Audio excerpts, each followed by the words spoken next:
August 9 ലോക ആദിവാസി ദിനം.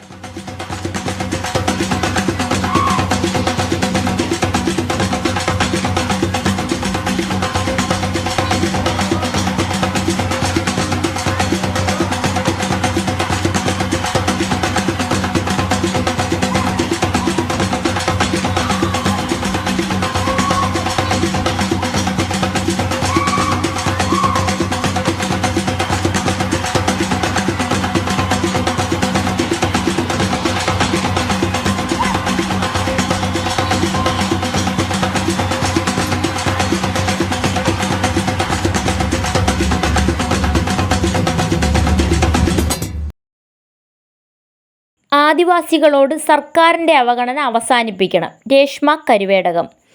തൊഴിലും ഭൂമിയും അടക്കം സമസ്ത മേഖലകളിലും ആദിവാസികളെ അവഗണിക്കുന്ന സംസ്ഥാന സർക്കാരിൻ്റെ നടപടികൾ അവസാനിപ്പിക്കണമെന്ന് DSS കേരള സംസ്ഥാന ചെയർപേഴ്സൺ രേഷ്മ കരുവേടകം ആവശ്യപ്പെട്ടു.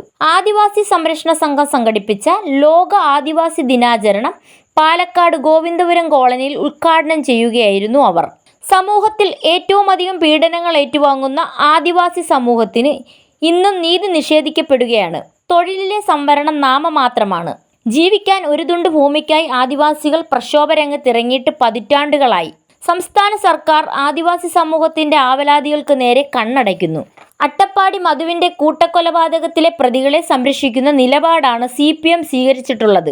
ദളിത് പ്രവർത്തകരുടെ നിരന്തരമായ ഇടപെടലിലൂടെ മാത്രമാണ് പ്രതികളെ ജയിലിലടയ്ക്കാൻ സാധിച്ചത്. മധുവിൻ്റെ കൊലപാതകികളെ പാർട്ടി ഭാരവാഹികളാക്കാൻ പോലും ഇവർ ധൈര്യം കാട്ടി. ആദിവാസികളെ എന്തു ചെയ്താലും ആരും ചോദിക്കാൻ വരില്ല എന്ന ധൈര്യമാണ് പാർട്ടിക്കാരെ ഇതിന് പ്രേരിപ്പിച്ചത്. ഭൂമിക്കായുള്ള ആദിവാസികളുടെ പ്രക്ഷോഭങ്ങളെ മാവോയിസ്റ്റ് ഭീകരബന്ധം ആരോപിച്ചാണ് സർക്കാർ അടിച്ചമർത്തുന്നത്. എക്കാലവും ആദിവാസികൾ കോളനികളിൽ തന്നെ താമസിച്ചാൽ മതിയെന്നാണ് സർക്കാർ നയം. ഹാരിസൺ അടക്കമുള്ള കുത്തകൾക്ക് വനഭൂമി തീറെഴുതി കൊടുത്ത സർക്കാർ കാടിന്റെ മക്കളുടെ ദൈന്യത കാണുന്നില്ലെന്നും ജനാധിപത്യത്തിലൂടെ ഇതിന് ആദിവാസി സമൂഹം ഇടതുപക്ഷത്തോട് കണക്ക് ചോദിക്കുമെന്നും രേഷ്മ കരുവേടകം പറഞ്ഞു. നഗരസഭാ councillor M. Sulain, Govindapuram Murukesan, Mariyappan Neelippara, welfare party Tamil Nadu സംസ്ഥാന കമ്മിറ്റി അംഗം മതി അംബേദ്കർ, അണ്ണാ DHRN സംസ്ഥാന general secretary Saji Kollam, KC Saravan Chittur, DMK youth wing leader Akbar Sultan തുടങ്ങിയവർ സംസാരിച്ചു. News desk Bodhi vision.